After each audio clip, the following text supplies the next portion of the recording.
Hello everyone, I welcome you all on my YouTube channel Krishi Valley. In today's video, we will discuss about the mechanism of stomatal opening and closing. In the earlier part of the video, we have discussed about what are stomata and the classification of stomata. And now we will discuss the stomata opening and closing mechanism. तो यहाँ पे क्या होता है कि जो mechanism होता है इसमें डिफरेंट थ्योरीज इन्वॉल्व होती हैं और यहाँ पे हमको 4 अलग अलग थ्योरीज़ के बारे में पढ़ना है। वन बाय वन हम उनको देखेंगे। तो सबसे पहले देखते हैं mechanism of stomata opening and closing में क्या होता है, किस वजह से स्टोमेटा जो होते हैं, स्टोमेटा कहाँ पे प्रेजेंट होते हैं। लीव्स के जो एपिडर्मल टिश्यूज़ होते हैं, याद रखना लीव्स में जो एपिडर्मल टिश्यूज़ होते हैं वहाँ पर जो प्रेजेंट होते हैं वो होते हैं हमारे स्टोमेटा। अलग अलग प्लांट्स में जो स्टोमेटा होते हैं उनका जो डिस्ट्रीब्यूशन होता है, अरेंजमेंट होता है वो अलग अलग होता है। और स्टोमेटा की जो शेप होती है मेनली किडनी शेप का माना जाता है, लेकिन ये वेरी करता है कि हमारा प्लांट कैसा है। फॉर एग्जांपल अगर हमारे प्लांट्स जो हैं डाइकॉट हैं, ठीक है, डाइकॉट प्लांट्स में जो स्टोमेटा होते हैं वो किडनी शेप के होंगे, लेकिन वहीं पे अगर हमारा प्लांट मोनोकॉट होता है तो मोनोकॉट के जो स्टोमेटा का शेप होता है वो डम्बेल होता है, ठीक है। अब ये जो स्टोमेटा की मूवमेंट होती है, ओपन होंगे या क्लोज होंगे, ये कैसे होता है। Opening and closing of the stomata is due to the turgidity and flaccidity.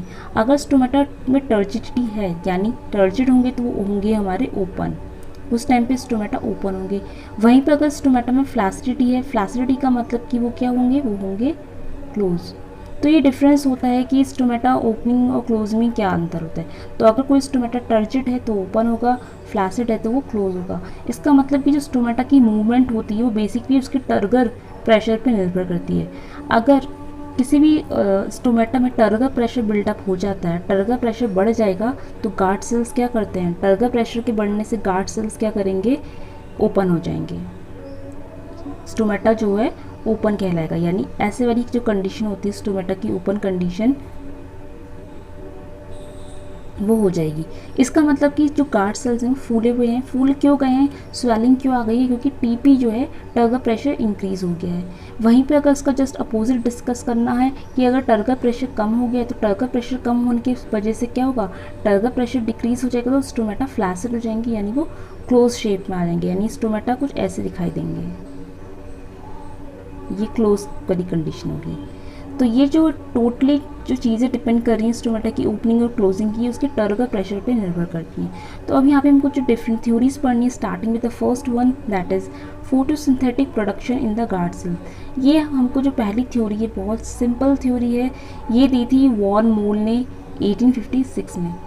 अब ये जो थ्योरी थी photosynthetic production in the guard sales, इसका मतलब ये है कि जो गार्ड सेल्स होते हैं उसमें फोटोसिंथेटिक का प्रोडक्शन होगा, यानी इसमें फोटोसिंथेसिस होगा। और हम सबको पता है प्लांट्स में जो फोटोसिंथेसिस होता है वो किसकी वजह से होता है, मेनली क्लोरोप्लास्ट की वजह से होता है। इसका मतलब जो गार्ड सेल्स होते हैं उनमें क्लोरोप्लास्ट प्रेजेंट है और वही क्लोरोप्लास्ट क्या करेगा, फोटोसिंथेसिस एक्टिविटी परफॉर्म करता है। C chloroplast of the guard cell synthesize osmotically active substance in the day in which increase the osmotic pressure, जिसकी वजह से जो ऑस्मोटिक प्रेशर है वो बढ़ जाता है और इसकी वजह से एंडोऑस्मोसिस होती है, ठीक है। मींस ये हमारे जो गार्ड सेल्स होते हैं इसमें क्या होता है, क्लोरोप्लास्ट प्रेजेंट होता है और ये क्लोरोप्लास्ट में क्या होगा, जैसे फोटोसिंथेसिस में होता है, ठीक है, CO2 का यूज़ करके, वाटर का यूज़ करके लाइट की प्रेजेंस में ग्लूकोज का फॉर्मेशन होना है, तो वैसे ही क्लोरोप्लास्ट भी क्या करेंगे, यहाँ पे सेम एक्टिविटी परफॉर्म करेंगे और इसकी वजह से क्या होगा कि यहाँ पे क्या बनेगा, फोटोसिंथेसिस हो रहा है, क्लोरोप्लास्ट है तो फोटोसिंथेसिस होगा, फोटोसिंथेसिस होता है यहाँ पे क्या बनेगा, यहाँ बनेगा ग्लूकोज शुगर। और ग्लूकोज क्या है, एक तरह का सॉल्यूट है, इट इज़ अ सॉल्यूट। अब ग्लूकोज जब यहाँ पे अंदर बन रहा है तो इसकी वजह से सॉल्यूट कंसंट्रेशन इंक्रीज हो जाएगा। सॉल्यूट कंसंट्रेशन जब भी इंक्रीज होता है, याद रखना, उसकी वजह से जो ऑस्मोटिक प्रेशर होता है वो बिल्डअप हो जाएगा। तो सॉल्यूट कंसंट्रेशन बढ़ेगा तो ऑस्मोटिक प्रेशर भी बढ़ जाएगा। ऑस्मोटिक प्रेशर जब जब बढ़ता है तो होती क्या है, इंडोऑस्मोसिस होगी। इंडोऑस्मोसिस के कारण जो पानी है वो अंदर की तरफ मूव करेगा। हम सबको पता है जो हमारे स्टोमेटा होते हैं उनके बाहर के जो सेल्स होते हैं उनको हम बोलते हैं सब्सिडरी सेल्स, ठीक है। तो बाहर के जो सब्सिडरी सेल्स होते हैं वहाँ पे जो वाटर होगा वो अंदर गार्ड सेल्स में मूव करेगा, जिसकी वजह से गार्ड सेल्स में पानी भर जाएगा, वो फूल जाएंगे, वो ओपन हो जाएंगे। तो ये जो थ्योरी थी photosynthetic production in the guard cell, ये वॉन मोल ने दी थी।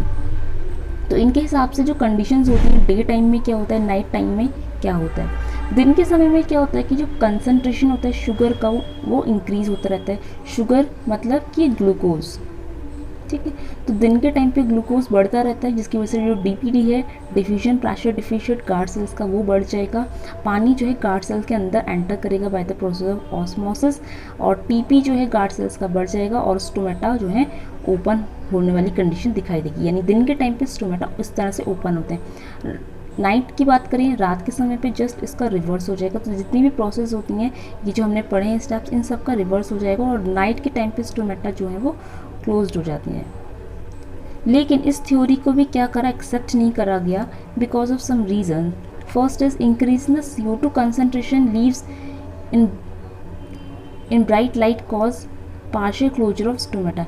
देखा गया था कि लीव्स के अराउंड जब CO2 कंसंट्रेशन ज़्यादा भी होता है, तब भी उस कंडीशन में भी हमारे जो स्टोमेटा होते हैं वो क्लोज हो जाते हैं। फॉर एग्जांपल अगर हम बात करें ऐसे प्लांट्स की जो हमारे डेजर्ट्स में लगाए जाते हैं, ठीक है, ड्राई कंडीशन, या फिर जो ज़ीरोफाइट्स प्लांट्स होते हैं, उनमें भी क्या होता है, उनमें वाटर की बहुत ज़्यादा स्कैर्सिटी हो जाती है।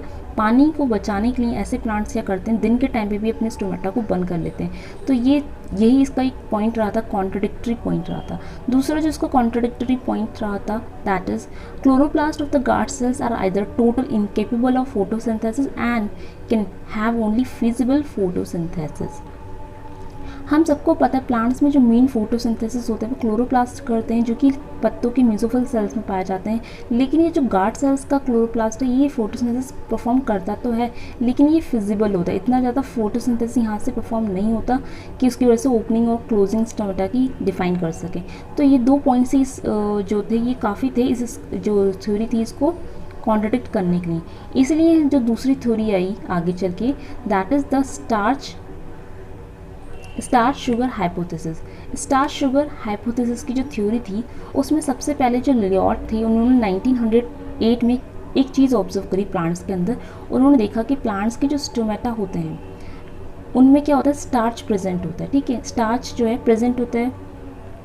अब ये जो स्टार्च का कंसंट्रेशन था ये नाइट के टाइम पे ज़्यादा होता है, यानी प्लांट्स के जो स्टोमेटा होते हैं उनमें रात के टाइम पे स्टार्च ज़्यादा प्रोड्यूस होता है और दिन के टाइम पे स्टार्च कम हो जाता है। रीज़न क्या है इसका, रात के टाइम पे स्टार्च बरकरार वैसे ही रहता है बिकॉज रात के टाइम पे कोई फोटोसिंथेसिस होती नहीं है।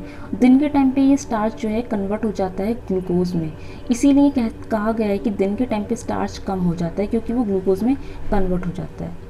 और ये जो टर्जिडिटी होती है गार्ड सेल की, वो मेनली मेंटेन होती है by OP, osmotic pressure of the interconversion of starch and sugar, ठीक है। स्टार्च और शुगर के इंटरकन्वर्जन की वजह से जो OP में चेंज आता है, उनकी वजह से टर्जिडिटी में भी चेंज आ जाता है।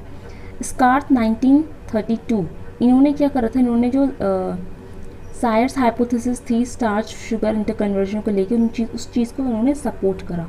अभी इसमें होता क्या था, सायर्स thought that the removal of CO2 by photosynthesis during the light period cause increase in the pH। Means अगर हम सिंपल वर्ड्स में देखें तो ड्यूरिंग डे टाइम, दिन के समय में क्या होता है, दिन के समय में फोटोसिंथेसिस का प्रोसेस होता है, और फोटोसिंथेसिस के प्रोसेस में हम सबको पता है कि कार्बन डाइऑक्साइड, वाटर, ये दोनों मिलके सनलाइट की प्रेजेंस में, क्लोरोफिल के प्रेजेंट में क्या करते हैं, ग्लूकोज को फॉर्म करते हैं। तो जिसकी वजह से क्या होता है कि CO2 का इस्तेमाल ज़्यादा होता है, तो CO2 का कंसनट्रेशन क्या हो जाएगा, कम हो जाएगा। तो दिन के समय में CO2 रिमूव हो रही है, CO2 की कमी हो जाएगी, और CO2 की कमी के कारण जो pH होता है, रिमेंबर दिस, जो pH है वो कैसा हो जाएगा, वो इंक्रीज़ हो जाएगा, pH will be increase. Carbon dioxide का कंसंट्रेशन कम होने से pH हमेशा क्या याद रखना है, इंक्रीज़ हो जाएगा।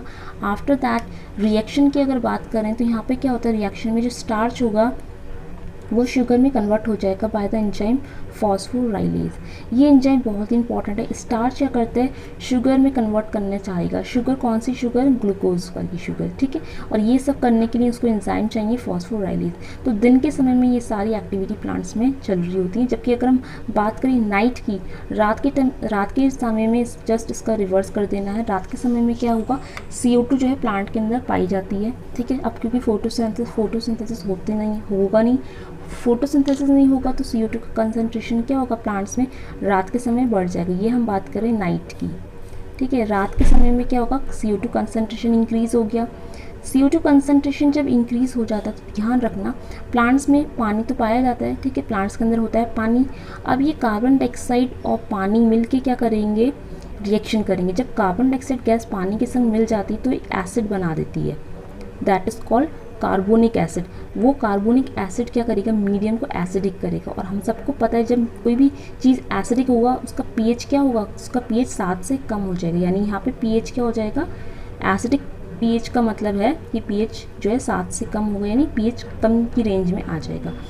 अब ये pH जो कम हो गया इसकी वजह से क्या होगा, सब चीज़ उल्टी हो जाएंगी। यानी स्टार्च जो शुगर बना रहा था दिन के टाइम पे, अब रात के टाइम पे क्या होगा, क्योंकि pH अब एसिडिक कंडीशन आ गई तो यहाँ पे क्या होगा, जो भी पेड़ में शुगर बनी हुई होगी वो सारी शुगर जो है वो स्टार्च में कन्वर्ट होने लगेगी।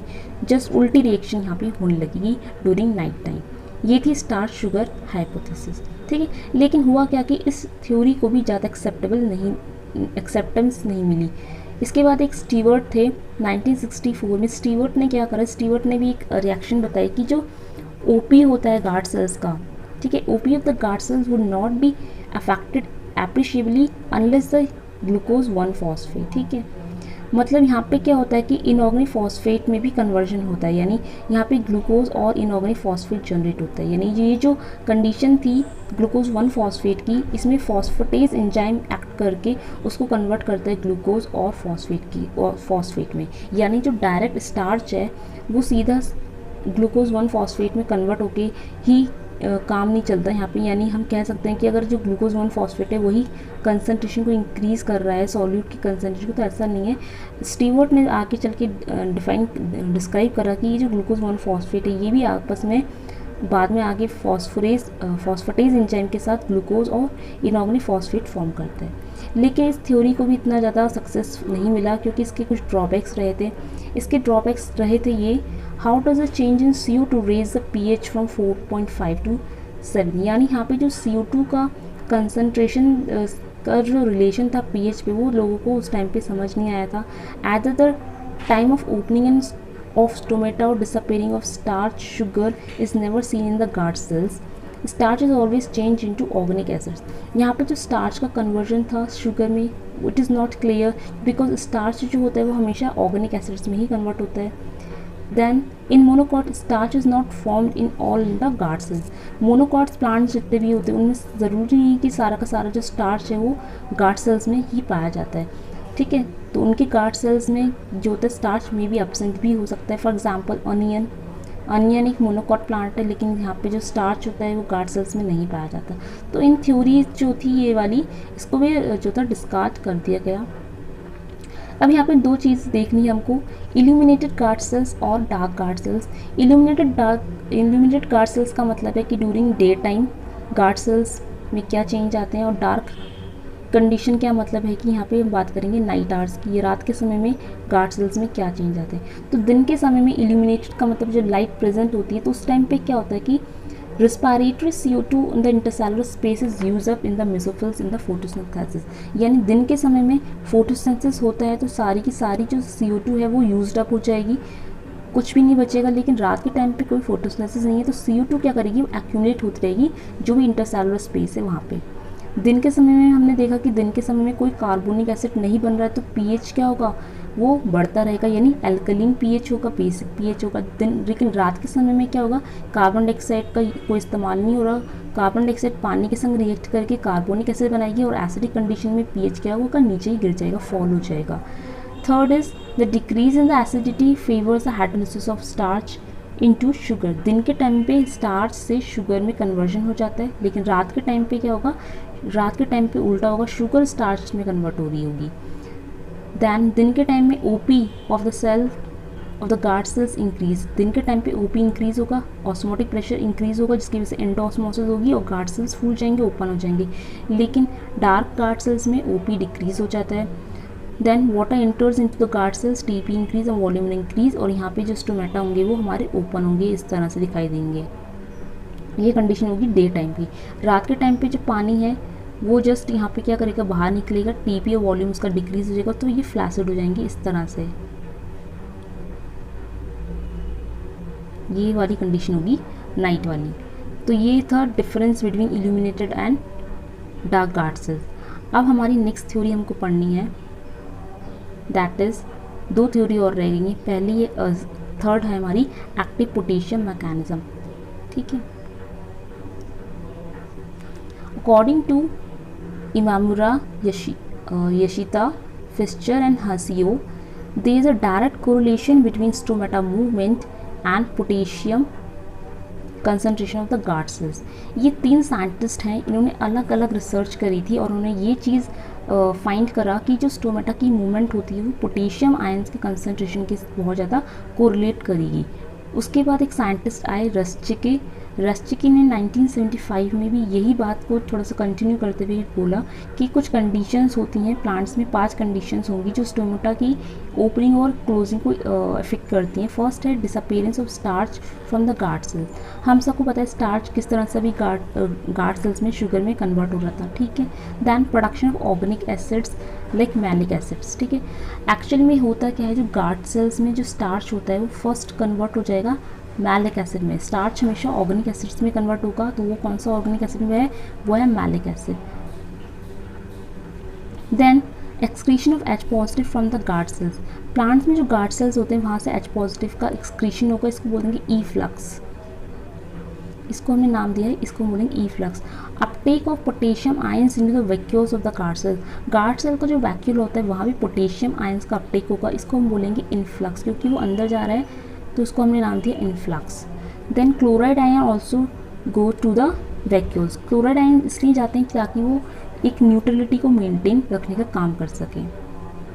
According to Raschke, the excretion of H positive ions from the guard cell is primary importance in the stomata opening. तो जो एक्सक्रीशन होता है H पॉजिटिव आयंस का, यानी H पॉजिटिव आयंस बाहर आएंगे तो ये स्टोमेटा की ओपनिंग में बहुत बड़ा रोल प्ले करता है। H positive ions are to be availed by dissociation of organic acids for exchanging of potassium ions.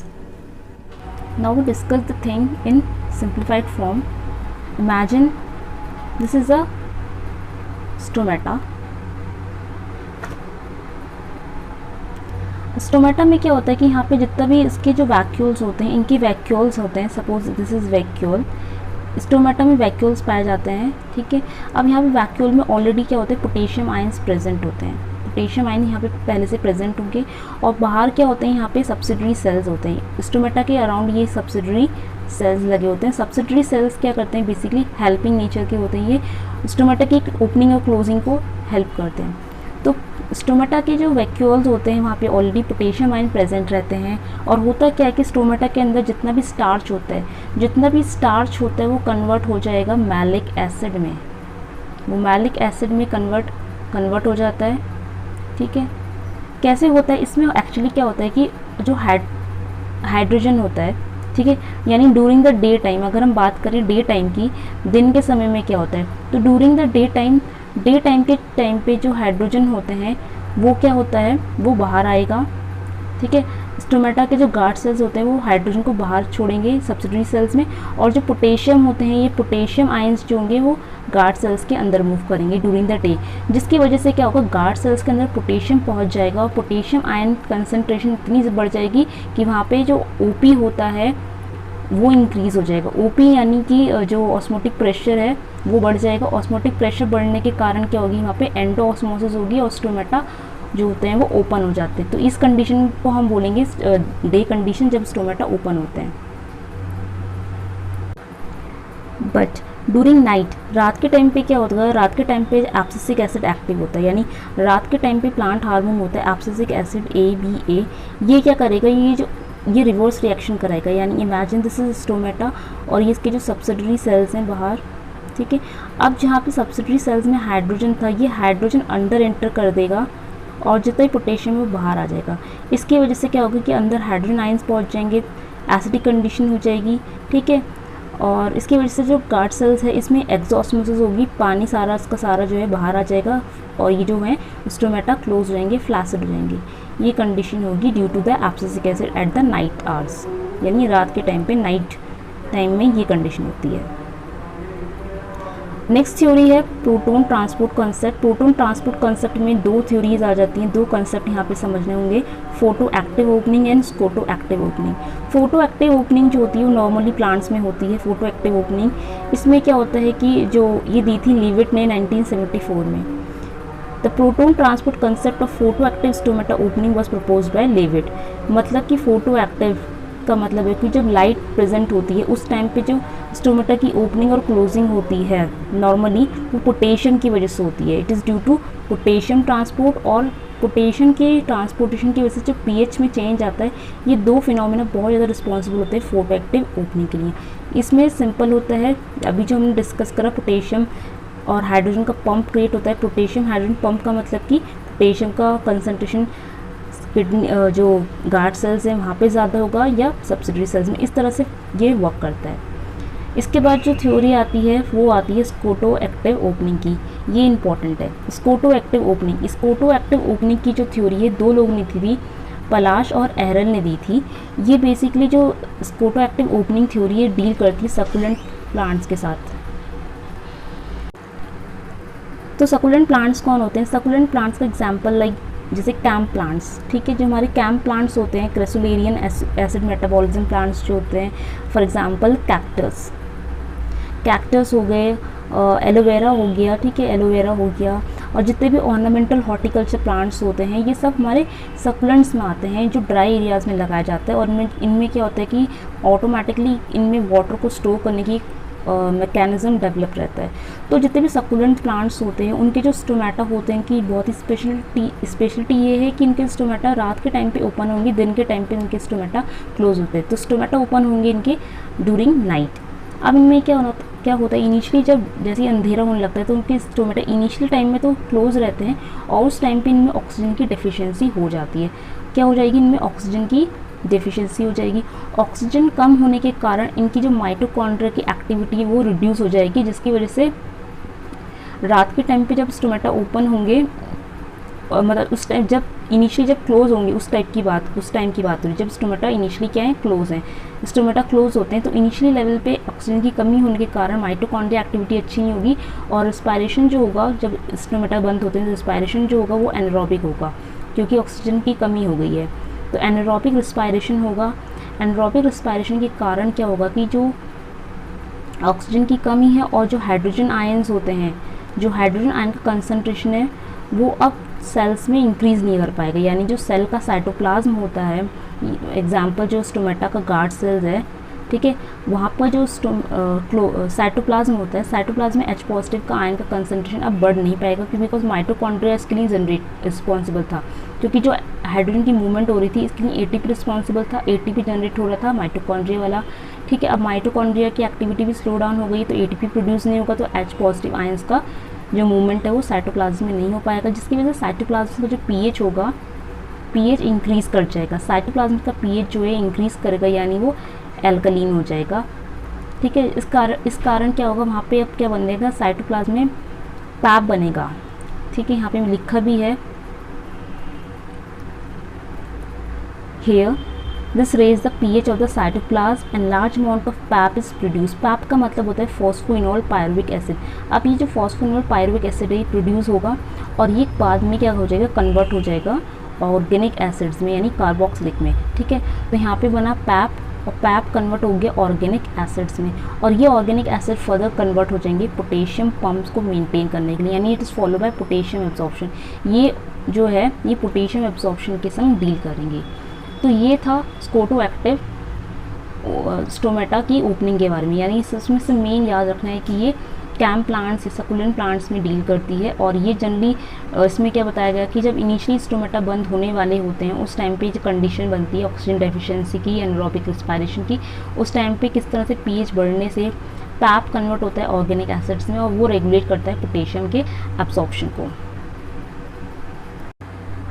This is the device which is used to measure the stomatal opening. This is known as porometer, and the another one is potometer, which is used to measure the rate of transpiration in plants.